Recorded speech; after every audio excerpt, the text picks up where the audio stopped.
Siyanibingelela nonke balaleli egameni lenkosi uJesu Kristu.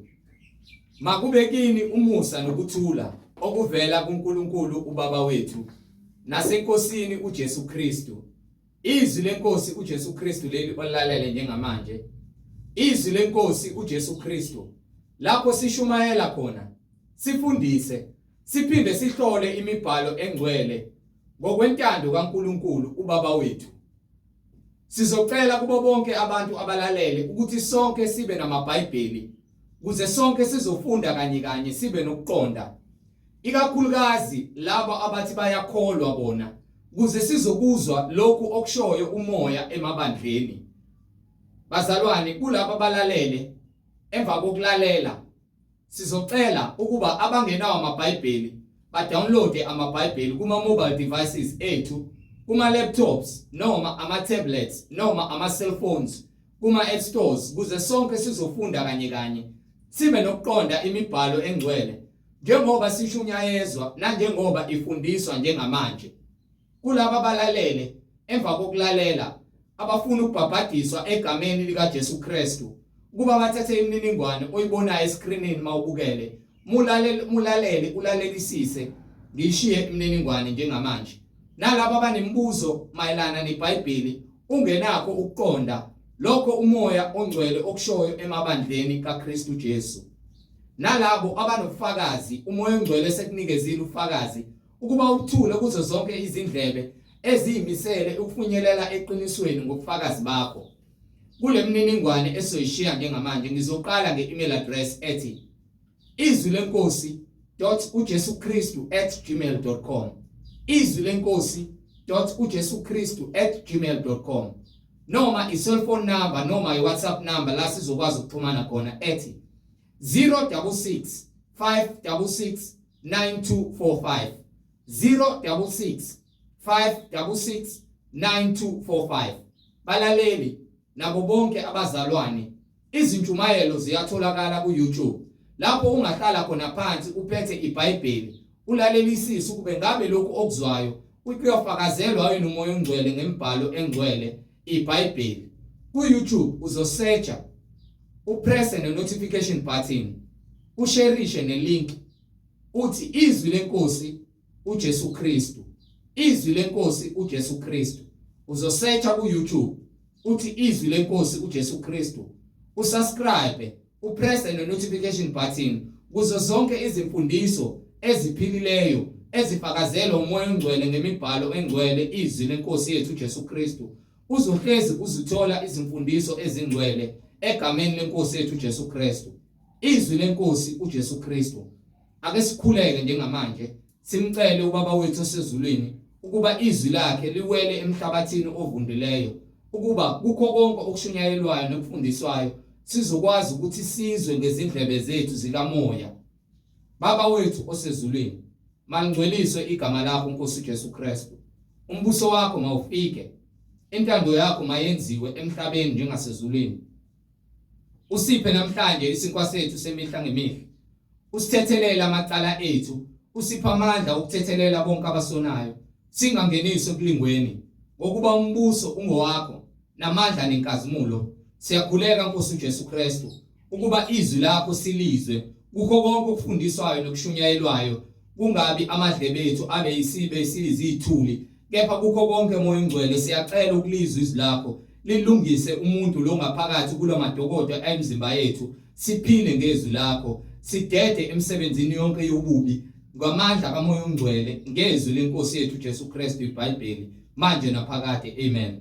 Bazalwane nabo bonke abalaleli, yamkelani umfowethu umhlengi izondi ozobe sihola enaba kabanzi ngokwemfihlakalo yembhalo umoya ongcwele esihola. Sheshisa mfowethu nawe dadewethu uzwe lokhu umoya ongcwele akushoyo emabandleni kaKristu Jesu njengamanje. Sheshisa uthathe iBhayibheli. Siyanamkela nonke balaleli egameni lenkosi yethu Jesu Kristu. Amen. Amen. Siyanibingelela bazalwane egameni lenkosi uJesu Kristu, inkosi nomsindisi uNkulunkulu wokuphila, yena yedwa okukhona konke ngaye ngamandla akhe, konke kuyakuphela futhi ngaye nangamandla akhe. uNkulunkulu wokuphila usinikile lesikhathi ukuba sikwazi ukuthi sifinyelele eqinisweni siphinde sithole umusa wensindiso kungekona ukuhlakanipha komuntu kepha kungamandla akhe ukuthi yilowo nalowo oluzwayo izwi lakhe uma ekholwa uyakusindiswa. Siphila kusona isikhathi lapho khona izwi seliyinto engasatholakali ngendlela ngenxa yokuthi asemaningi amabandla shumayela ivangeli lasezweni, kepha labo abafuna izwi lokuphila bahamba ngayo imibhalo engcwele ngokuba kuyo sinokuphila. Iyona kuphela esisondeza noNkulunkulu imibhalo. Uma sihamba ngokuyiqonda imibhalo singeze ukuyiphica noma sizifunele kwethu, kepha imibhalo yona iqondele bonke abaqondile ukuze baqonde kuyo imibhalo. Siyambonga uNkulunkulu ngabaprofethi bakhe abangcwele abashiya nemibhalo njengobufakazi. Siphinde sibonge indodana kaNkulunkulu uJesu Kristu okuyena wasilethela isiphiwo sikaMoya Oyingcwele, washiya nabapostoli bakhe ukuba nabo bashumayele ivangeli egameni likaJesu Kristu lokuphenduka. Ngalo levangeli ke sibiziwe ivangeli leqiniso ukuba sonke size kuphendukeni ngokuba akekho ozakuza kuNkulunkulu ngaphandle kobungcwele nokulunga kanye nokuthula. Ingakho incwadi ithi landela ukuthula nabo bonke abantu nobungcwele ukuba ngaphandle kokuthula nobungcwele akekho yakubona ubuso kaNkulunkulu. Namanje bazalwane siyanikhuthaza ukuba umuntu nomuntu makamkele ivangeli njengokuba libhaliwe phansi eBhayibhelini. Sihambe ngalo, siphile ngalo ukuze thina sizothola ukuphila okuphakade, ngokuba akekho ozothola ukuphila okuphakade ngaphandle kokuhamba ngeBhayibheli. iBhayibheli umhlahlandlela osiholela kuBaba wethu ezulwini. Ngakho ke siyancenga bazalwane ngobubele nangomusa kaNkulunkulu ukuba nibuyele eqinisweni, nize nizofuna ukulunga, nihlukane nabaprofeti bamanga, niphume babandleni amanga, nize eqinisweni ngokuba siphila kuzona isikhathi zokugcina manje. Uthi uJesu ke kuyakuvuka abaprofeti abaningi bamanga, bakhohlisa abaningi, nothando luyakubanda. Manje nake siphila kuzona isikhathi lapho khona uthando leqiniso lingasekho, nabaprofeti abaningi benkohliso bagcwele izwe. Sikhuluma ngawo wonke amabandla nabaprofeti abaprofetha ngamanzi, abaprofeti emagameni abo. Sikhuluma ngoShembe, sikhuluma ngawo wonke ama-Roman Catholic Church abashumayela ivangeli leziwasho neziphandla kanye nabo konke ungalungi. Sikhuluma ngazo iZayoni eziprofitha abantu ngamanzi nayo yonke izinto bafaka izintambo. Yonke lonto akusiyona yaNkulunkulu. uNkulunkulu ngulizwi, abantu abeze kuyena fanele baphile ngezwi kuphela. Izwi lona liyakusindisa. Ngakho ke uNkulunkulu makenze intando yakhe kubona bonke abantu abafuna ukuphila ngezwi lakhe bahambe njengokuba beyalelwe. Asishumayeleli ukuthi ke sithandwe abantu noma sithole udumo kubantu, but sishumayelela ukuba ivangeli lokuphenduka lifinyelele, ukuba lona liyakhulula abantu abaningi ekubeni izigqila zemisebenzi yasemhlabeni ebhubhayo. uNkulunkulu ufuna abantu bakhe baphile ngomoya oyingcwele, hayi ngezinto eziphathwayo emhlabeni zonke zakubhubha. Ngabe uthembele entweni ephathekayo udlala ngesikhathi, uma uthembele emalini, uma uthembele ebuhleni bakho udlala ngemali, uma uthembele esibhanyini sakho udlala ngesikhathi, uma uthembele kumbese udlala ngesikhathi, uthembele emthini udlala ngesikhathi, uthembele emadlozini udlala ngesikhathi, uthembele kwiziwasho udlala ngesikhathi. Yonke lento leyo into engenamsebenzi leyo, into esikhashana leyo. Ingakusiza phela waphela ukuthakatha kuyasebenza ukuba laba abathakathayo nalabo abakholelwa kukona ukuthakatha kuyabasebenzela, kepha isiphetho sabo ichibi lomlilo. Ingakho singena inkinga ukuthi sitshela abantu iziphambeko zabo ngokuba sithunyelwe lokho ukuthi masimemeze kakhulu, simemeze njengecilongo, singalinge siyeke ukuze ke sitshela abantu iziphambeko zabo ngokuba bafanele ukwazi ke okulungile nokungalungile ukuze bakhethe indlela, ngokuba zimbili izindlela, enye iya ekufeni enye ekuphileni. lena ke yakufela ihanjwa abaningi ngokuba bafuna uzihambela ngokwezinkanuko nangokuthanda kwabo kepha le ekuphileni ihanjwa abayingcosana leyo ndlela ke yabakhethiweyo akubona bonke abantu abathi inkosi inkosi bayokubona umbuso kaNkulunkulu kepha yilabo abenza intando kaBaba wethu osezulwini akubona ukuhlakanipha kwami ukushumayela ivangeli akubona wonke umuntu ophatha iBhayibheli umfowethu nobhudu kepha yilabo abenza intando kaBaba wethu osezulwini ngoba baningi abazenzisi noma ngeke sibakhombe ngezandla abanye abathi bakhonza uJesu Kristu kepha izwi labafakazela bese lishunyayelwa bese beza kuthina bezophikisa into ebhalwe phansi befuna ukuthi ikhasiselwe ngalendlela ezovuna ukukhohlakala kwabo asegoqoki yasesheji saba ngalo leli silinikiwe elokuphila elokusendise labangcwele elokuphila okuphakade akulona emhlabeni ngakho ke sithi lowo nalowo ofuna ukuphila okuphakade makeze azozizwela ukuba alidayisi alihambi nalutho lihamba nomoya ingcwele ngakho ke mawufuna wena uzoza ngawo umoya ingcwele uzozithoba ngaphansi kwesandla sakhe ukuze ezokuphakamisa ngesikhathi esifanele akekho ophoqiwe kepha bonke abantu abafuna ukuphila bazoza bazokwamukela ivangeli lokuphila aselidayisi leli ivangeli leli lamahala ngakho ke ngiphe incwadi yezaga sahluko 16 from verse 1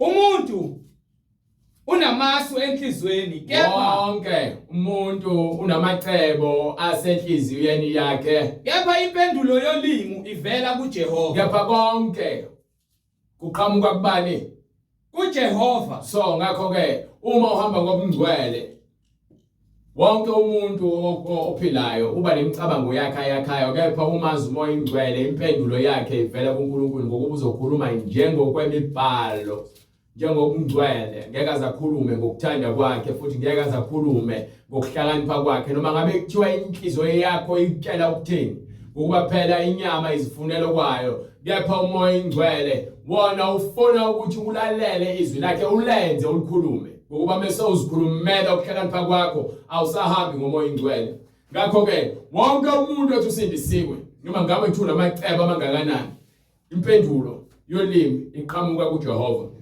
ukuba wonke umuntu ophila impilo yobungcwele uhamba njengokusho kwemibhalo uma uphikisana nemibhalo uthi usindisiwe akakosindiswa usadinga ukusindiswa ngokupheleleyo usaboshiwe umoya wenkani umoya wenkanuko umoya wokuqinelwa inhliziyo nekhanda lakho usadinga wena ukuthi ukhulekelwe uthole izwi uzinikele uzile ukudla ukhuleke ukuze wena uzokwazi ukuthi ukhululwe kumaketwangu obumnyama nenkani nokuqinelwa ikhanda umuntu unamasu enhlizweni kepha impendulo yolimi ivela kuJehova zonke izindlela zomuntu zimhlophe emehlweni akhe zonke izindlela zethu mesifuna ukwenza izinto ezifunwa yithina zilungile emehlweni ethu ngokuba siyakwazi ukuzidandulela ukuthi senze lokho okufunwa inhliziyo ngaleso sikhathi usakufuna kepha emva kwendaba uNkulunkulu uyakwazi ukuthi aveze ukuthi wena uzikhathele isinqumo ngokukhohlakala kwenhliziyo yakho lokho okwenzayo naloko okukhulumayo akuveli uNkulunkulu ukwenza ngokuqonda kwenhliziyo yakho ekhohlakele ukuba wonke umuntu umefuna ukufebe ukubona kulungile emehlweni akhe wonke umuntu umefuna ukudaka utshwala ukubona kulungile emehlweni akhe wonke umuntu umefuna uqamba amanga ukubona kulungile uyakulandulela ukukhohlakala kwakhe wonke umuntu ofuna ukuphinga uyakulandulela ukuphinga kwakhe ukuze ke ezokwazi lokho akwenza yakwenze ngokuziduduza kepha egcineni uNkulunkulu uza kuyikala umoya uzotholakala wena ufana nomoya kusho njalo kwindodana kaNebukadnezar lapho khona ke seyitholakala ukuthi ihamba ngokweinkanuko zayo ithathe izingilasi nezinkomishi zegolide zikaNkulunkulu iphuze ngazo edakwe bese ke kufika umbhalo uzobhala udongeni ukuthi ke wena ukaliwe thema ukhala ongiphi incwadi yaDaniel sahluko 5 khoze uyifunda ngokusheshsha lo ncwadi yaDaniel sahluko 5 uyifunde lapha ngasegcineni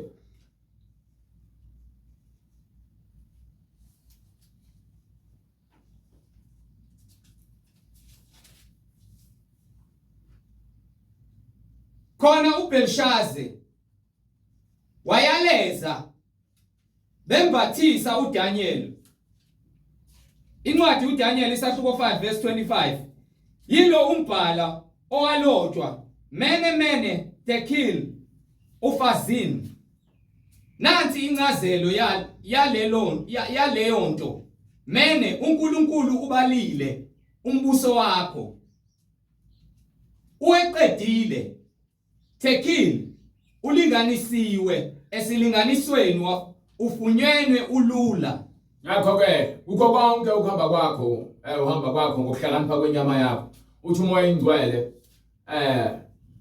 mase egcineni kwakho konke njengoba zonke izindlela zomuntu zimhlophe emehlweni akhe naye uBelshaza wehlakaniphile emehlweni akhe ebusa ecebile so enza kuthandayo uNkulunkulu mesezomkala uthola ukuthi ke utholakale umoya akayilutho kukho konke nombuso wakhe usephuciwe wona so manje bese kuqala umoya ilapho khona abantu abaningi basuke bavela ukuthi abahambi ngokweqiniso bahamba ngokwenkohliso bafuna ukugcwalisa izinkanuko zabo ngezwi imoya ekalwa ngezwi izwi likaNkulunkulu lisinda sonke isono sisinda inyama kepha sindi umoya oyingcwele isono ngokuba nangu uJesu wasinqoba isono so uma uJesu wasinqoba isono okusho ukuthi wonke umuntu ohamba ngoJesu angasinqoba isono ngokuba isono sizifunela kwaso sifuna ukuthi sibambezele umuntu kaNkulunkulu odaliweyo kwamoya ukuthi angakutholi ukuphumula angayitholi futhi ensindiso agcine ebhubhile ngenxa yokuthi ke inyama yakho ibuswa inkanuko nesono baningi zonke izindlela zomuntu zimhlophe emehlweni akhe zonke izindlela zomuntu zimhlophe emehlweni akhe kepha uJehova uyalinganisa kepha uNkulunkulu yena uyayikala imoya nginqala kuJehova imisebenzi yakho thatha yonke imisebenzi yakho uyinikele kuNkulunkulu kuze kuqiniswe amasu akho ukuze yonke into nayo enhlizweni yakho iqiniso kusho ukuthi wena awusezi ukuzihambela ingakho incwadi yakhona yezaga sahluko 3 kusukela ku verse 5 funa ngifundele lo ncwadi leyo ikhuluma ngalokho ukutshela khona ukuthi ke nginqela kuJehova yonke imisebenzi yakho ngokuba incwadi ke incwadi yezaga sahluko 3 verse 5 ithini themba kuJehova ngayo yonke ithemba lakho ulibeke kuJehova inhliziyo yakho yonke inikele kuJehova ungenciki kokwakho ukuqonda bese uhlukane nokuhamba ngokuqonda kwakho mazise uNkulunkulu ezindleleni zakho zonke kuphi ezindleleni zakho zonke mazise uNkulunkulu ezindleleni zakho zonke uyakuqondisisa imikhondo yena ke uyobe seqondisa izindlela zakho wonke umuntu ohamba ngoNkulunkulu nohamba ethemba lakhe likuNkulunkulu uhamba ngokuzinikela konke okwakhe nayikho umoya oyingcwele akahambi ngokuthi yena wazi konke akazi lutho umuntu ohola umoya ingcwele yonke into afuna ukuyazi uyazisa uJehova ingakho ethatha zonke izindlela zakhe ezincikisa kuNkulunkulu baningi Izaga isahluko 16 verse 4 uJehova wenzile konke kube ngomumo wakho konke ubekile ngendlela efanele uJehova wenzile konke kube ngomumo wakho yebo nomubi umenzele usuku olubi so sonke sibantu kaNkulunkulu ingakho uJesu yathi ke asibathanda abantu sibabingelele bonke abantu singazitsheli ukuthi mawusungcele wena ungcwalo nabanye abantu bingelela futhi ube nomusa kubona bonke abantu ngokuba uthi uNkulunkulu yena ilanga lakhe lihlisa liphumele ababi nabahle ngokuba uthi ke impindiselelo nokwahlulela okwakhe akubona kwaMhlengi umhlengi ushumayela ukuthi abantu abahlukane nezono angishumayeleli ukuthi mina ngithi wena ufanele ukungena ezulwini ngokuba mina anginalo lolungelo ilungelo ukukela imisebenzi ezokulibazisa ukuthi wena ungangena ezulwini bafuna ukwazi ukuthi lo msebenzi leyo banika incwadi yesambulo sahluko 21 from verse 7 ufunda amshayisha uma uhamba kulo ncwadi yesambulo sahluko 21 from verse 7 yona msebenzi le ezokwenza ukuthi wena ungangena ezulwini uphinde futhi uhambe kwincwadi yesahluko yesambulo 22 from verse 15 moqedala hamshayisha omobayo uyakulidla ifa lalezo zinto lowo ohamba ngeqiniso ohamba ngokukholwa izwi likaNkulunkulu lowo ohamba ngobungcwele uyakunqoba lowo onqobileyo izithenye incwadi yayisambulo sahluko 14 labo ke abafele kuKristu imisebenzi yabo iyakubalandela glory to God Jesus Christ yeah bonke abafele kungcweleni imisebenzi yabo iyakubalandela you understand go ahead. onqobayo uyakulidla ifa lalezo zinto futhi ngiyakuba nguNkulunkulu kuye. Othi uJesu uyakuba uNkulunkulu kuwena uma unqoba uphila ngokungcwele kuze kube sekufeni. Yena abe indodana kimi. Bese ke uNkulunkulu yoba indodana kuyena uma uphila ngokungcwele kuze kube sekufeni. Kepha amagwala. Kepha bonke abangabagwala abangabasenzisi laba abakholwa labantu ke abenzela abantu izinto abangakholwa ngokweqiniso. Nabangakholwayo. Nalabo abangafuni ukwamukela ivangeli.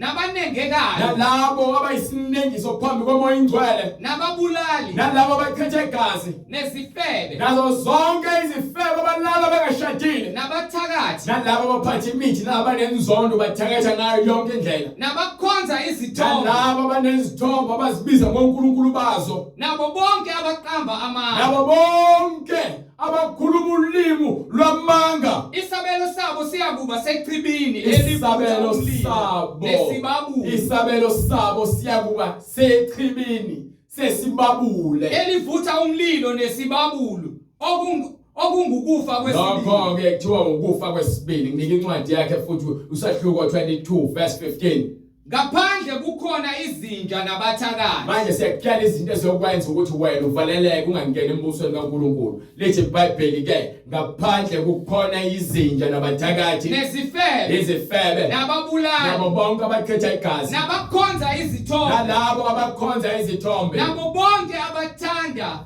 nabenza uma unesithombe uthi unendoda ethi uJesu wena ukhonza isithombe uma unesithombe uthi ushembe uNkulunkulu wakho wena ukhonza isithombe unesithombe sikaMaria uthi uyasikhonza wena ukhonza isithombe ngalokho ke lithi iBhayibheli nabo bonke abakhonza izithombe bangaphandle embusweni kaNkulunkulu nabo bonke abathanda amanga nalabo abathanda amanga bathola ukungcebeleka nokuthokoza ngamanga nabo bonke abathanda nabenza amanga so uma ukuthi uthanda ukubuka imilingo uthanda ukubuka ama-movie kakhulu uthanda izinto nje ezenziwe for ukuthi zijabulise inyama wena uthanda amanga wena nabo bonke abalandela abaprofeti bamanga abashumayela ivangeli eziwasho abashumayela uJesu wamakhandlela abashumayela uJesu wemithi bonke labo abantu abathanda amanga mina Jesu ngithumile ingilosi yami so uJesu uthi ke uqedile manje uthumele ingilosi yakhe ukufakaza kini lezi zinto ukuzifakaza emabandleni zonke lezi zinto lezi wonke umuntu ofuna iBhayibheli kufuneka afakaze ngale zinto emabandleni buyela ngale kwencwadi yeZaga 6:5 bonke abazidlayo bonke abazitshelayo ngenhliziyo bonke abaziphakamisayo ngenhliziyo bayisinengiso kuJehova izindaba uma uzithanda kakhulu wena uzibona ukuthi ungcono kunabanye abantu uma wena uzithanda uzeke ufake imithi ekhanda ufake amacici ufake upende ebusweni ufake amaringi ufake impahla ezibizayo uzama ukuswenka ukubukwa wena uyazitshela wena uyazithanda futhi isinengiso phambi kaNkulunkulu ayisinengiso kuJehova impela abayikuyekwa uthi ke ngeke azabayeke ngeke baphunyuka abantu abazithanda kakhulu nabantu abaziphakamisayo ababona ngoba banemali ngeke baze bamkhonze lo nkulunkulu bathi kwincwadi yaJobe lapha incwadi yaJobe bebekhuluma labantu abanemali bathi incwadi yaJobe sahluko 21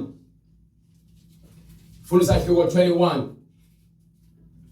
incwadi yaJobe sahluko 21 full sheshe sukela ku verse 14 nokho bathi kuNkulunkulu bonke abantu abanemali nabayezigwele laba abangafuni ukukholwa Yesu bathini suka kithi bathi suka kithi asifuni ukwazi izindlela zakho bathi abafuni ukwazi uJesu Kristu usomandla uyini ukuba bathi uyini uNkulunkulu ukuze bamkhonze ya siyakuzuzani uma sikhuleka kuye na ngoba bathi bona uNkulunkulu bona baziphethe bona uphela kwabo kusezandleni zabo bhekani inhlanhla yabo ayisesandleni sabo icebo lababi malibe kude nami icebo lababi uthi uNkulunkulu malibe kude naye kungaki isibani sababi sicimeka kukangaki abantu ababi befa kepha ke nengozi ibehlela nakho konke okubi kubehlela baphila kamnandi emhlabeni kepha ukufa kwabo kumbe ukuba mebefa baba bayisogwele babelwe isabelo ngentukuthelo na so intukuthelo yoNkulunkulu ihlezi phezulu kwabo bonke abantu abaziphakamisayo nabazitshelayo abazitshela ukuthi bona abamdingi uNkulunkulu empilweni yabo ngoba ukuthi bona bafuna ukuphila ngokwezinkanuko zabo buela ngale kwincwadi yeZaga wonke umuntu ozidlayo oziphakamisayo ngisho ungafaka izinkophe zokufakelwa ufaka ama-hymns ufake ushintshe ubulili bakho wena uyazidla uyazitshela wena futhi ke awunandawo uNkulunkulu ngokuba uNkulunkulu ufuna abantu abathobekileyo abazokwenza izwi lakhe abantu abazitshelayo ngeke balenze izwi kaNkulunkulu ngokuba bona bazibona bewosomandla bonqobo lwabo incwadi zakhe isahluko 16 verse 6 ngomusa neqiniso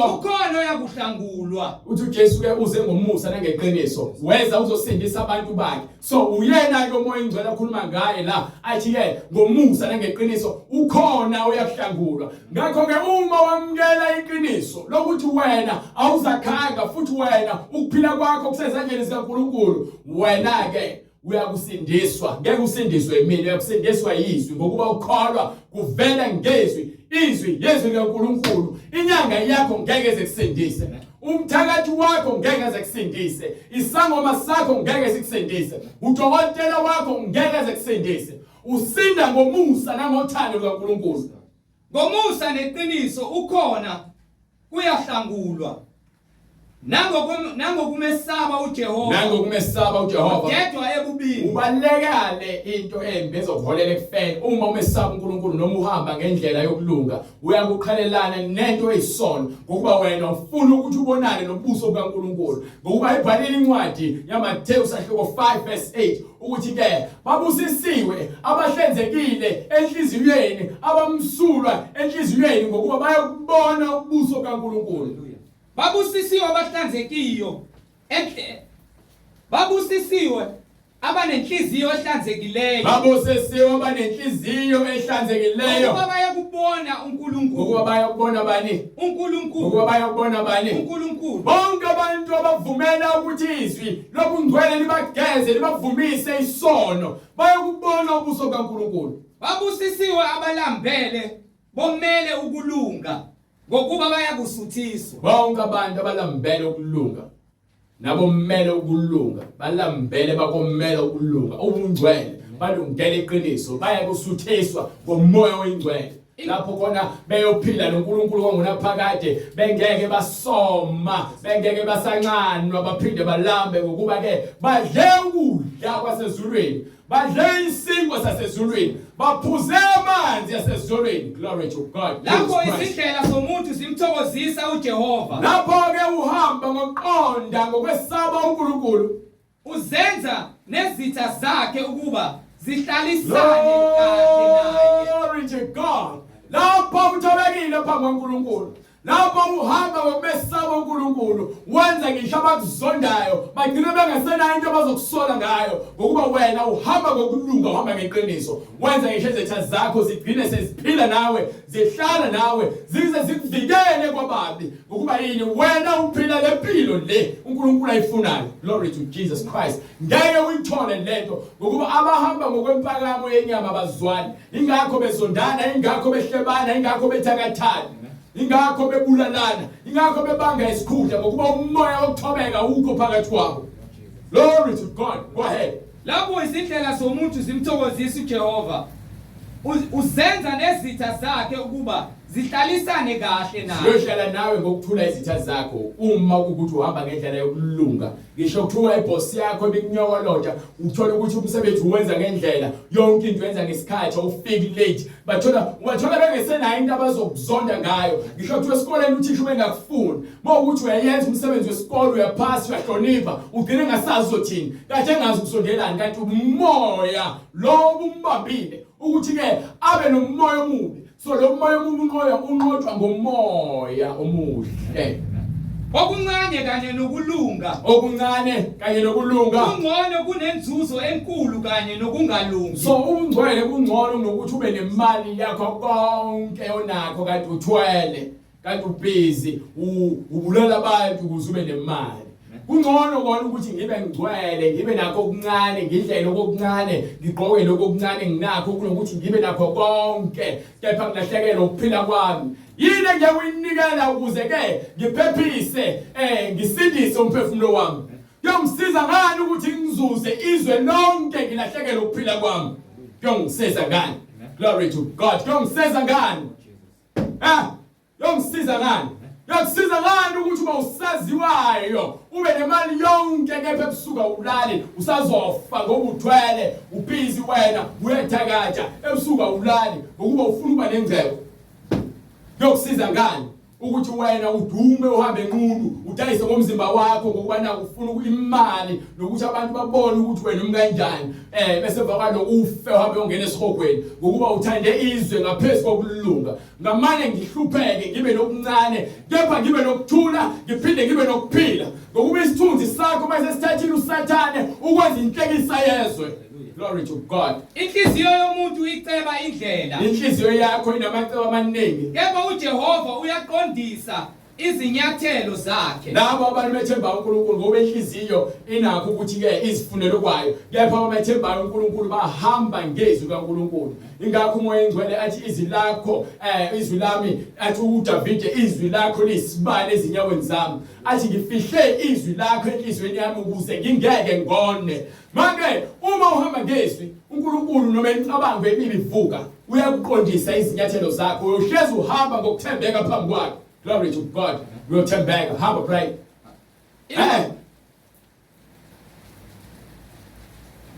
Izimpendulo zikaNkulunkulu zisezindebeni zenkosi.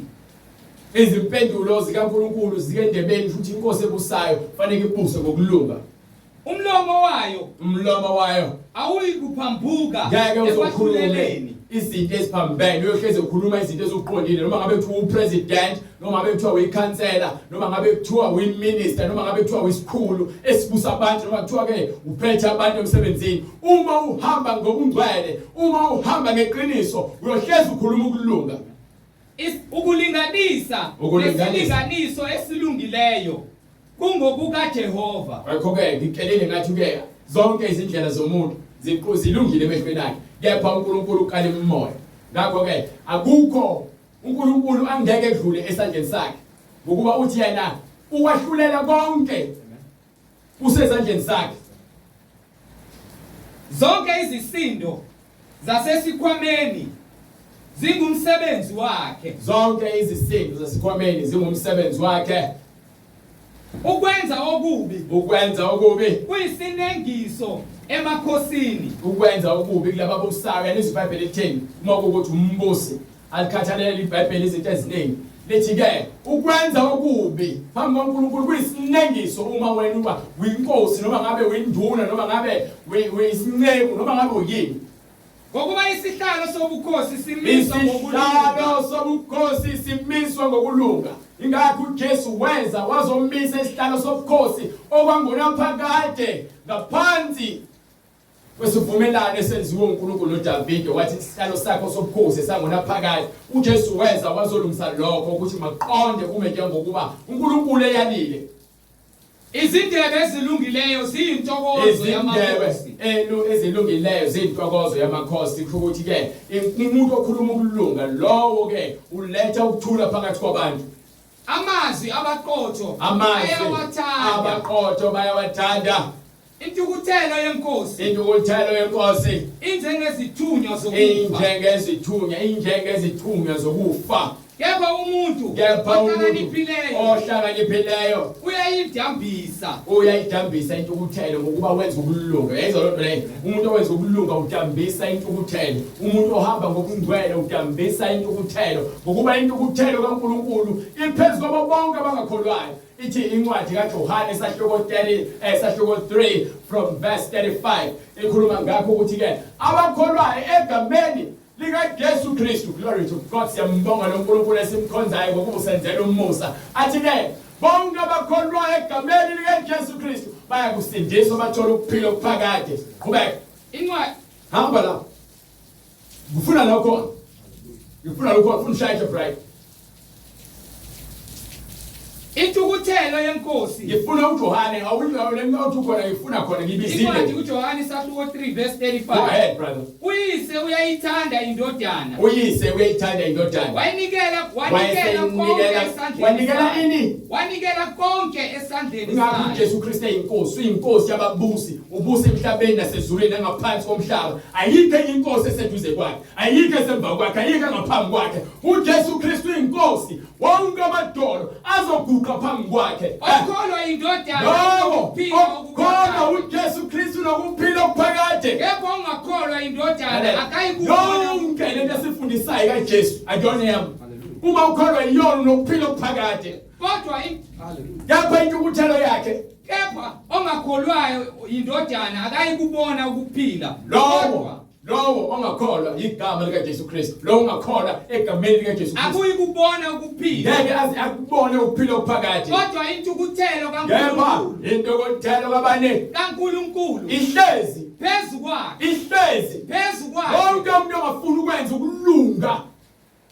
Ingakho ngale ncwadi yezaga iqhizazela ukuthi ke lowo wenza kahle phambi kwenkosi wehlisa ulaka lenkosi. Intukuthelo yenkosi injengezithunywa zokufa. Kepha umuntu ohlakaniphileyo, kepha lowo owenza ukulunga uyayidambisa. Ukwazi ukudambisa intukuthelo kaNkulunkulu.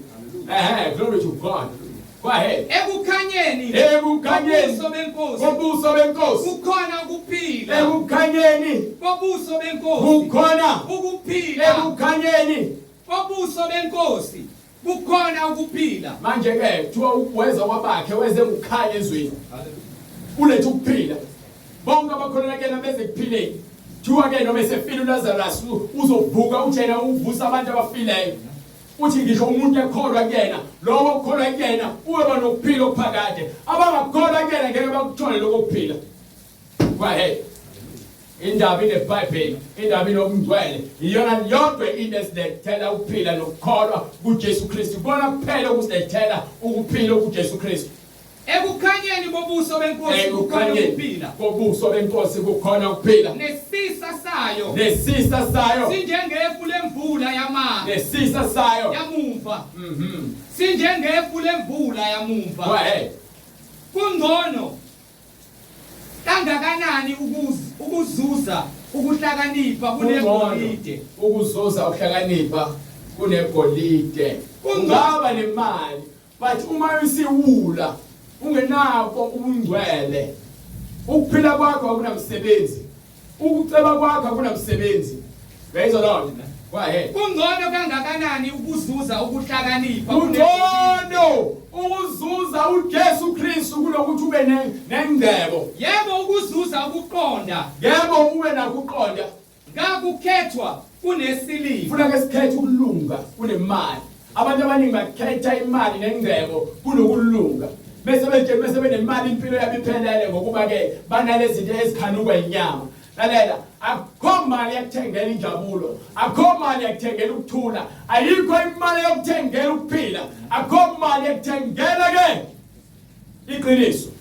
Umendo wabaqotho, indlela yalabo abalungileyo ungukudeda ebubini, ukuhlukana nesono.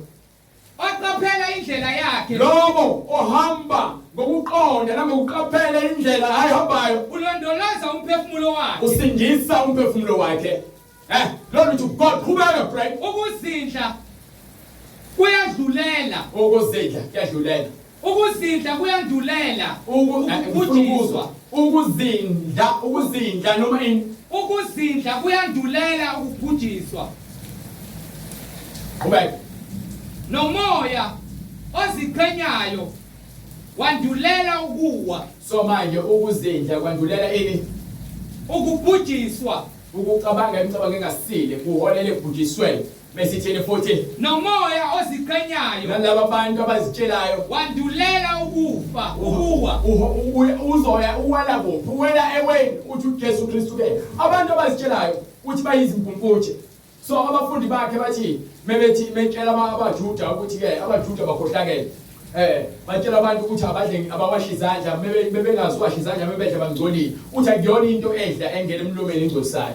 So bathi ke manje mfundisi awazini ukuthi labantu ngesikhathi ubatshela lezi zinto batshele zona bakhubekile uthi bayekele bayizimpumputhe uma impumputhe ehola impumputhe zombili ziyahamba ziyewena so nabantu abazitshelayo bazitshela bayazi bazitshela bangcono bazitshela ukuthi ba rich isiphetho sabo ukufa uma bengamamukeli uJesu Kristu nokulunga kwakhe ngoba bathanda ukugwaza bathanda ukukhohlakala bathanda ukuthenga imizimba bathanda ukudayisa ngezitutu zezingane bathanda ukudlwengula bathanda konke ukungcola bathanda ukulala nezingane ezincane ngiyabafundisi balungile emehlweni abo nasemehlweni abantu kepha ngaphakathi nemsebenzi abayenzayo ekugcoleni nasekumnyameni iyona lebakuvezayo ukuthi bona bafanele ukuma emva kwe-pulpit.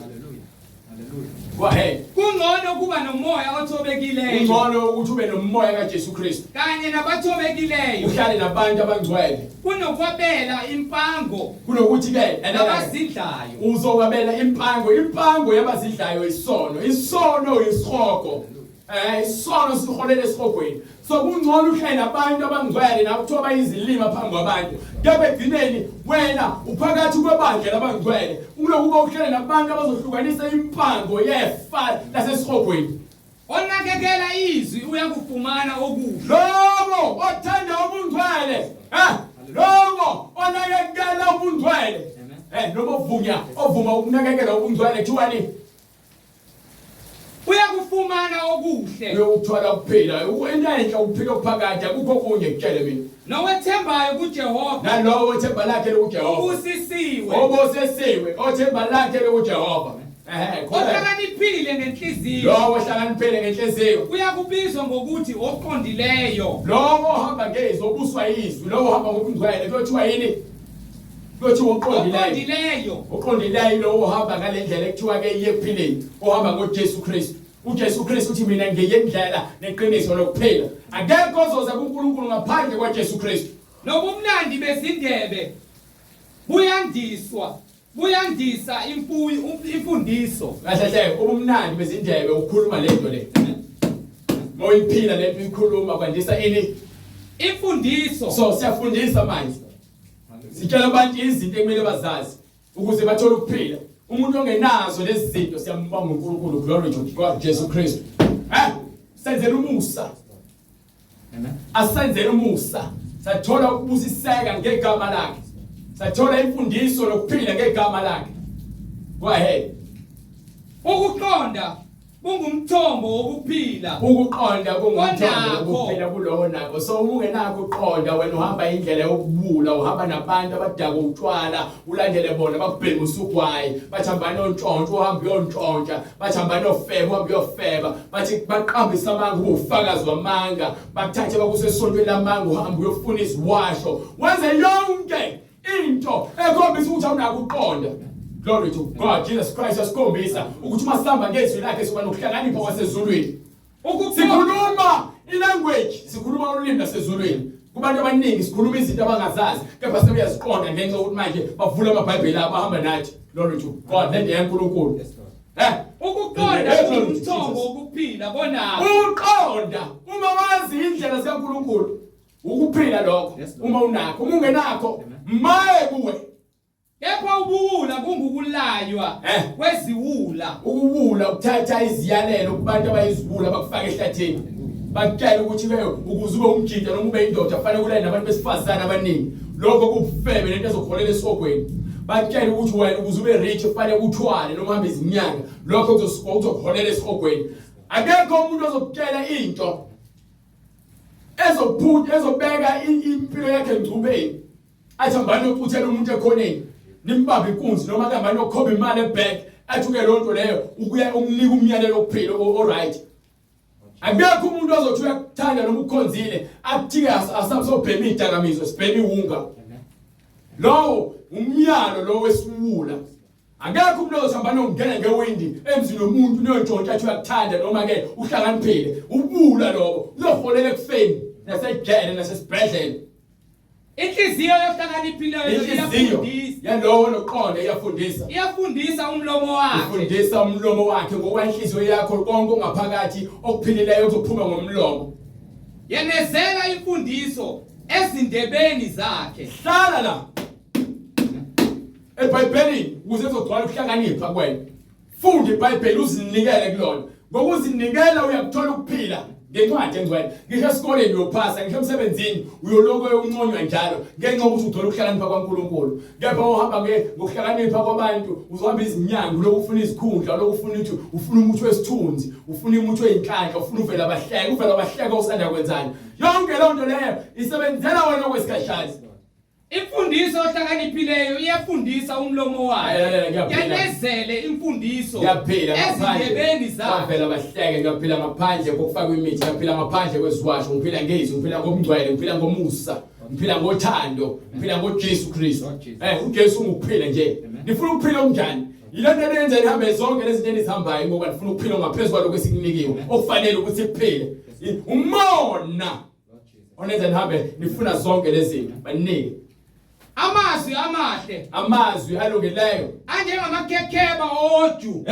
Glory to God, Jesus Christ. Amazwi aphilileyo afana neqeda namaqeqeba, amaqebele engwane, ezinyosi. Amnandi ephefumulweni walowo olungileyo nalowo othanda ukulunga. Ayimpiliso ematheni. Ayaphilisa kulabo abafuna ukuphila. Glory to Jesus Christ. Yizwa lento le. Hallelujah. Khuluma ukuphila.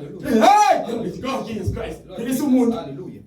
Kukhona indlela eqondile phambi komuntu. Indlela ebukeka inhle phambi kwamehlo akho. Kepha ukuphela kwayo isiphetho sakhona kuyindlela yokufa. Kunezinto esizenzayo emhlabeni ezijabulisayo.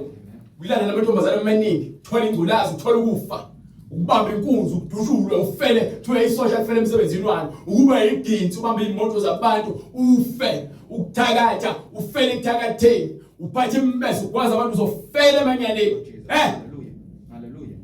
Impango yasisebenzela ngokuba umlomo waso uyasiqhuba.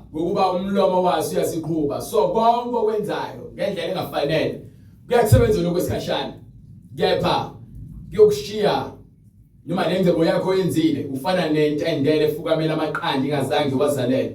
Kuthiwa nalokujabula kwakho nengcebo yakho iyakushiya ezeni. Ngosuku lapho khona ubukeka njengesiwula.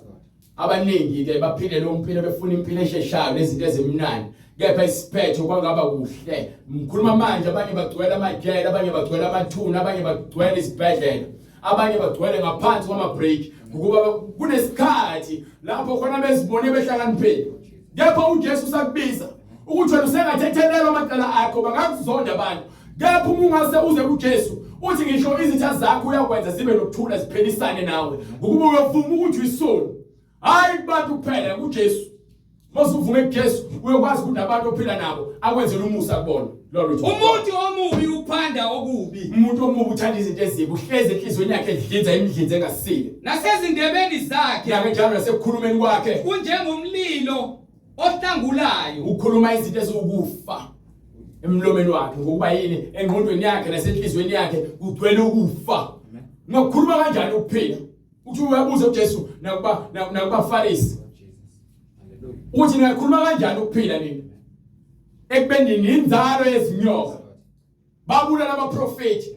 Ngisazobathumela abaprofeti nabapostoli nizokwenza into efanayo. Ngo phatha amaBhayibheli nigqoka khona nifaka ama-uniform. Uma ningafuni ukwenza izwi ngeke kuze kube khona ukuphila soze. Ngeke. Izwi eliphilisayo, umoya ophilisayo, umoya ingcwele phela. Umuntu ophambeneyo usakaza ukuxabana. Umuntu ophambeneyo kusho ukuthi umuntu ongenakho ukuthula ngaphakathi, into ayenzayo ukuhamba etshela abantu izindaba engezona zakhe, ehamba eqhatha abantu ekhuluma ukufa ngokuba yini ngaphakathi kuyena kugcwele umuthi, kugcwele upoison, kugcwele ukuthakatha. Umncethezi wahlukanisa abahlobo. Umncethezi umuntu lokho ehamba ekhuluma indaba zabantu, ekhuluma emva mhlawumbe phakathi kwabazalwane esontweni ehleze ekhuluma ngabanye abantu, akakwazi ukukhuluma nje. Uhleze ufuna ukukhona izinto ezoqhatha abantu ngoba ufuna ukuba muhle phambi kwabantu, uyisikhohlakala. Khohlakele mohleba, khohlakele monenzondo, khohlakele mawukuthi unomnyanya abantu. Ngokuba ngeke unyanye umuntu uthi uthanda uNkulunkulu. Kufanele uthande umuntu oseduze kwakho ukuze uNkulunkulu kube nento esiqinisekisa ukuthi unothando. Uma umuntu ezofika ethi ulambile uthi unakho ukuthi utho wena uthi awunakho wena ukhohlakele wena.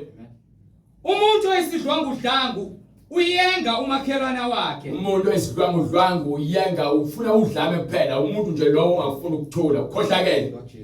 Amambise endleleni engenhle. Uholela umakhelwane wakhe ukuthi agcine ehamba indlela yokukhohlakala. Ocimeza amehlo akhe. Ocimeza amehlo akhe. Ophophambanisayo. Ufuna izinto azozidlo nezinto ezizoletha uqhakeko phakathi kwabantu. Noluma izindlebe zakhe ufeza okubi. Nalowo oluma izindlebe zakhe ufeza okubi. Nalabantu okhuluma kubona ufeza okubi ngaleso senzo sakho. Kahle hle asifanele ukuthi sikhulume kabi. Akufanele kuphume nelodwa igama elibolile emntwini othi ungcwele. Fanele kuphile impilo ezothile nempilo ethobekileyo, uhloniphe, uthanda abantu, ube nomusa, ube nothando, hayi lokuzenzisa, uthando leqiniso, uthobeke uzothe, ubalekele izinto ezokufaka ekhulumeni nezinto ezokwenza ukuthi wena utholakale sowukwenkulumeni ezingafanele. Akube ukuthi abantu bayakulandela ke sikhuluma kepha wena lesozikhuluma zifinyeleli kuwena ngoba yini awuhambi uzifaka, uhamba uzifaka ugcina sowufaka izinto zamanga. Qhelelana nobubi, balekela ububi, banike. Ubumpunga bunguqhele odumo. Umuntu bese mdala emile into lezimhlophe, lolo udumo likaNkulunkulu akhombisa usuphilile. Uma wena udayizwe nezakho uzifaka udayi, wena ukhohlakele ngokuba uyanqaba ukwamukela into eyiyona. uNkulunkulu kwenzile wakunika ukuphila, ukunika izinwele ezimhlophe ukuthi wena sowukhulile ngokwanele manje uphilile njalo umqhele wakho lokho kunaloko wena ufuna ukuleka kusenza ubhuti umadlisa noma umama umadlisa la omama uyangichaza angifuni ukuguga lo nifaka ubhuti ingiqhwabe esontweni nipende imlomo nidayi izinwele lokho ngigunda amakhanda ngigunda amakhathi abantu besifazana abangafuni ukuguga begqoka amabhluku amampintshayo umuntu afaka agqoka ibhlukwe ngoba isikhathi ezincane sife ngaphezulu kwamadolo uveze amadolo akho asekhulile. Angifuni ukuvuma ukuthi ke nina manje senifikile isikhathi sokuthi nibe abantu abadala. Lokho nibamba iminyaka nivimba ukuguga. Haleluya umdala vuma. So umhlophe benwele zakho kumqhele lo othola uNkulunkulu shona khona. Bufumaniswa endleleni yokulunga. Utholakala kuphi? Bufumaniswa endleleni yokulunga. So uma udayile inwele zakho ayisekho indlela yokulunga lapho. Uma uguna inwele zakho umuntu wesifazana ayisekho indlela yokulunga lapho. Wenza inwele zakho zibe bomvu, zinami ezimnyama, zinami ezimhlophe. Haleluya. Yini inkinga lapho? Why uzonda vele? Yini? Ngaphandle kukhona izinja nabathakathi. Ngaphandle kukhona izinja nabathakathi nezifebe. Nababulalayo. Nabakhonza izithombe. Nabo bonke abathanda nabenza abathanda bawenzayo amanga. Ezulwini ke thiwa khona bona ngaphandle lapho kuthiwa bazongena echibini lomlilo. Shona khona. Owephuza ukuthukuthela. Owephuza ukuthukuthela ungahambi uhlongolozwa iyona yonke incibijane yemphebezo izinto engenamsebenzi uloku ufuna ukuhlina lokudina uloku ufuna ukukhuluma umlomo uzibe emkhulu ngathi ibhakede ngenxa ukuthi ufuna ukuzikhulumela lalela uthi uNkulunkulu abantu bakhe bancika kuyena. Amen. Mebencika kuyena ukuthi uyena umphindiseli. Ngakho ke uma ke wena uhamba noNkulunkulu uthi uNkulunkulu ke ibana abantu abalalelayo nabazwayo. Ningasheshe futhi ukucasuka. Kepha ke niphinde futhi ningakhulumi ngokusheshsha. Nibe abantu abalalelayo abenze okufanele. Ngokuba ke umuntu ophuzayo ukudinwa umuntu lowo ozokwazi ukuthi yonke into eza ngakuyena angayithetha imfake enhlizweni ukuze imhluthule imkhiphe ekulungeni. Yonke into eyenzakala kufanele ukwazi ukuyihlolisisa ukuthi ngabe nokulunga mengenako ukulunga vala umlomo wakho. Ungakhulumi kuze kube buhlungu umlomo ngenxa ukuthi wena ufuna ukuprove kubantu ukuthi wena ulungile. Awulungela abantu ulungela ubungcwele. Silungela ubungcwele silungela abantu. Owephuza ukuthi kuthela muhle kuneqhawe. Uzama ukuzenza iqhawe ngini? Nobusa umoya wakhe kunoqonda kunonqoba umuzi. Nalowo busa umoya wakhe umoya wakhe ubuswa ngale nto le. Haleluya.